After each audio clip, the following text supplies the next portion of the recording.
ஆயிடுச்சு அப்படின்னு சொன்னாங்க. 9ஆம் பாவம் ஸ்ட்ராங்காக இருக்கிறவங்கள திருப்திப்படுத்தவே முடியாது, அவங்களால திருப்தி அடையவும் முடியாது. ஏன்னா அவங்களுக்கு தேடல் இருந்துக்கிட்டே இருக்கும்.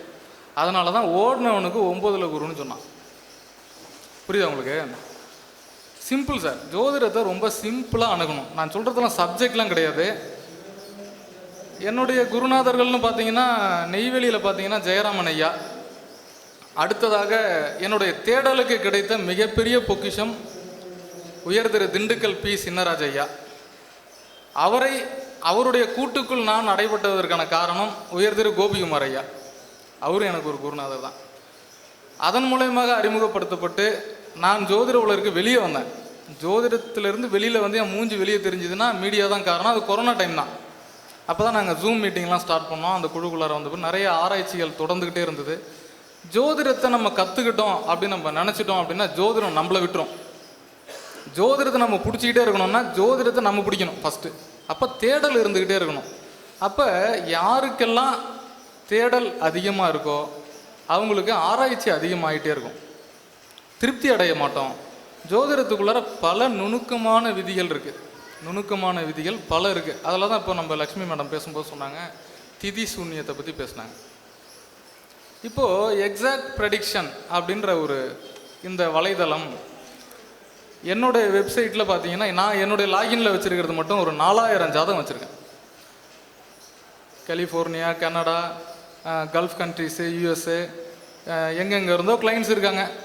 அவங்க நம்மளுக்கு 1 மணிக்கு கூப்பிட்டாலும் ஒரு என்ட்ரு தட்டினோன்னா அவங்களோட ஜாதகம் நம்மளுக்கு டிஸ்பிளே ஆகுது அப்படின்னா நீங்கள் நோட்டில் எழுதி வச்சுருந்தா இன்றைக்கே முடியுமா? முடியாது.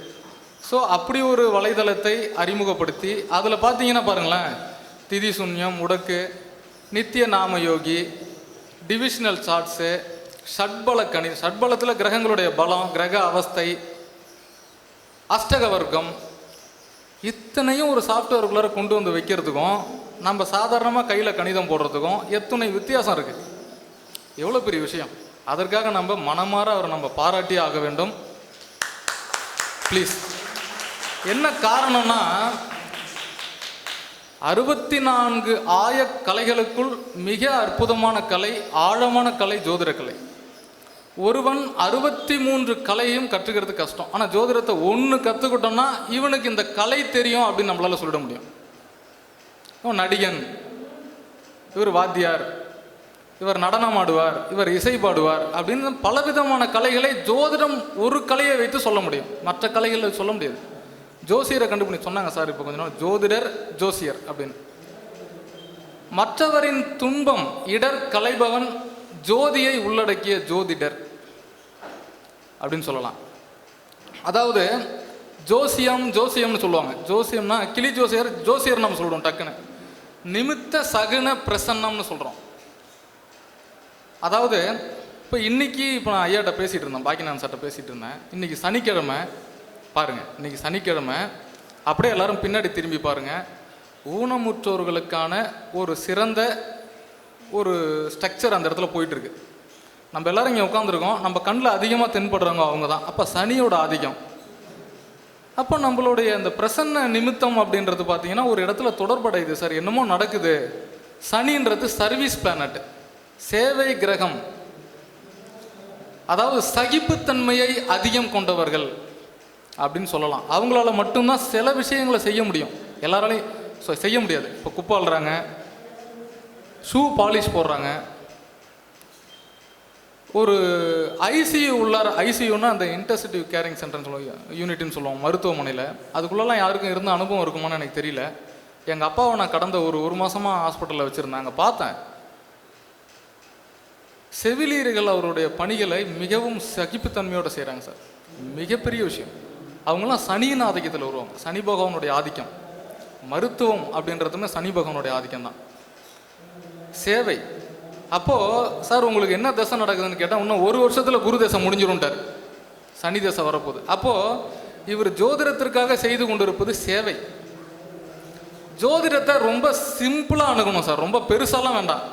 இப்போ நான் அவர்கிட்ட இந்த கேட்ட 4 கேள்வியில் இன்னமும் எனக்கு நான் ஜோதிட ஞானம், அடுத்த ஸ்டெப்புக்கு நம்ம போகிறதுக்கான வாய்ப்பு, ஓகே நம்ம சரியாக தான் போயிட்டுருக்கோன்ற மாதிரியான ஒரு நம்பிக்கை எனக்குமே கிடைக்கும். சுமார் 13லேருந்து 14 ஆண்டுகள் ஜோதிட அனுபவம். ஈவன் என்னுடைய ஸ்பீச்லாம் கேட்டுட்டு ஐகாஸ்ல இருந்து ராஜேந்திரன் சார், ஆந்திராவில் இருந்து சார் கூட ஐகாஸ்ல இருக்கேன்னு சொன்னாங்க, தெரிஞ்சிருக்கும்னு நினைக்கிறேன். ராஜேந்திரன் சொல்லிட்டு அவர் ஒரு மிக அற்புதமான குரு எனக்கு. அவர் ஷட்பல விதிகளில் ஆய்வுகள் சிலது பண்ணிக்கிட்டு இருக்கேன் சார்னு சொன்னோடனே உடனே எனக்கு ஷட்பல விதிகள் சம்மந்தப்பட்ட புக்ஸ் எனக்கு அனுப்பிவிட்டார். பிவி ராமனுடைய புக்ஸ் எனக்கு 4 புக்ஸ் எனக்கு அனுப்பிவிட்டார். ஈவன் அவர் எனக்கு அனுப்பின புக்ஸ் மட்டுமே ஒரு 10 புத்தகத்துக்கு மேலே என்கிட்ட இன்னமும் இருக்குது. எனக்கு டவுட் வரும்போதெல்லாம் எடுத்து பிரித்து பார்ப்பேன். அப்போது கற்றலின் கேட்டல் நன்று அப்படின்னு சொல்கிறாங்க. நம்ம இன்றைக்கி போய் லைப்ரரியில் புக்ஸ் எடுத்து படிக்கிறோமா? இல்லை. ஆனால் மதுரை சி சுப்பிரமணியம் ஐயாவனுடைய வார இதழ், அப்போல்லாம் செவ்வாய்க்கிழமை பால ஜோதிடம் புத்தகம் வரும். நான் வேலைக்கு போகும்போது அதை பையில் வாங்கி வச்சுக்குவேன். இன்றைக்குமே என்கிட்ட பண்டிலாக இருக்கும் அந்த புக்கு. அதே மாதிரி ஜோதிட அரசு கீழ்வளவு சுப்பிரமணியன் ஐயா, அவர் இன்னைக்கு இல்லை, இறைவனடி சேர்ந்தார். அவர்களுடைய உரை, அந்த உரை நடை பார்த்தீங்கன்னா ஜோதிடத்தை நமக்குள்ளார கொண்டு வந்து சேர்க்கும்.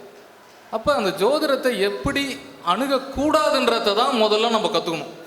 ஜோதிடத்தை எப்படி அணுகணும் நம்ம ஈஸியாக கற்றுக்க முடியாது. ஜோதிடத்தை எப்படி அணுகக்கூடாது அப்படின்றத தெரிஞ்சுக்கணும். கண்ட இடத்துல பேசக்கூடாது ஜோதிடத்தை பற்றி. ஜோதிடம் நம்மளுக்கு தெரியுது அப்படின்னு நம்ம புரிஞ்சுக்கிட்டோம் அப்படின்னா நவகிரகங்களை வழிபட கற்றுக்கொள்ள வேண்டும். கண்டிப்பாக ஒரு ஜோதிடர் இந்த கோயிலுக்கு போய்ட்டு அந்த கோயிலுக்கு போகாதன்னு சொல்லவே கூடாது. எல்லா கோயிலுக்கும் போகணும், எல்லா சாமியும் கும்பிடுங்க.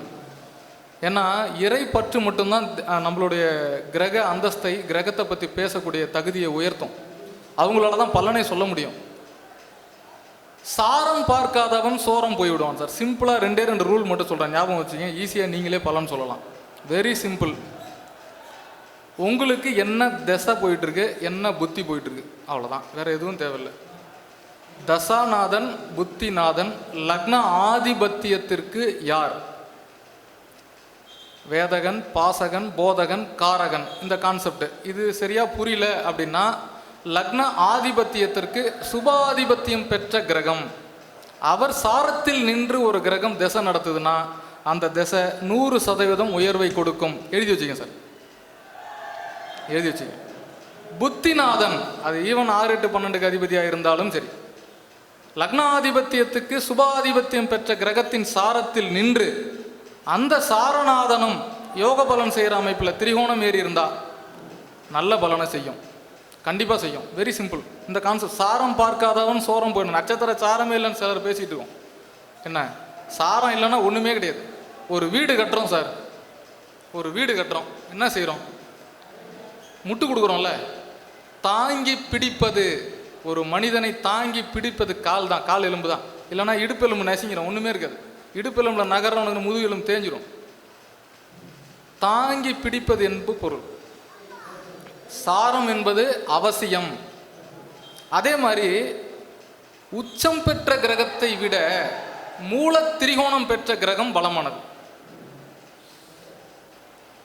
அதாவது மூல திரிகோணம் என்பது அவசியம் ஒரு ஜோதிடத்தில். மூல திரிகோணம் ஒரு ஜாதகத்தில் ஒரு கிரகம் அடைஞ்சிருக்கு அப்படின்னா அந்த கிரகத்தினுடைய காரக குணம் அவங்கள்ட்ட அதிகமாக இருக்கும். காரக குணம் அதிகமாக இருக்கும். இது ஒரு பாயிண்ட்டு. அதே மாதிரி திக்கு பலம் அப்படின்னு உண்டு. திக்பலம் பெற்ற கிரகத்தின் தசா வர்றது ரொம்ப நல்லது. அது லக்னாதிபதி இதுக்கு சுபரா அசுபரான்றதெல்லாம் செகண்ட் திங் தான். நீங்கள் அந்த திசையை நோக்கி போய் பாருங்க, அந்த திசையை நோக்கி வீடு கட்டி பாருங்க, அந்த திசையை நோக்கி தொழில் முனைந்து பாருங்க, அல்லது அதை பரிந்துரைத்து பாருங்க. ஜோதிடர்களுக்கு அவசியம் என்னன்னா பாசிட்டிவிட்டி மட்டும்தான். நம்ம சாதக பலன்களை மட்டும்தான் சொல்லணும். நான் சாதகர், ஜோசியர், ஜாதகர் அப்படின்னு சொல்கிறோம். சாதக பலன், நெகட்டிவ் பலன் எல்லாரும் சொல்லலாம் சார். நெகட்டிவ் பலன் எல்லாரையும் சொல்ல முடியும். எடுத்தோன்னே சிலர் 8ஆம் இடத்துக்கு போயிடுவாங்க.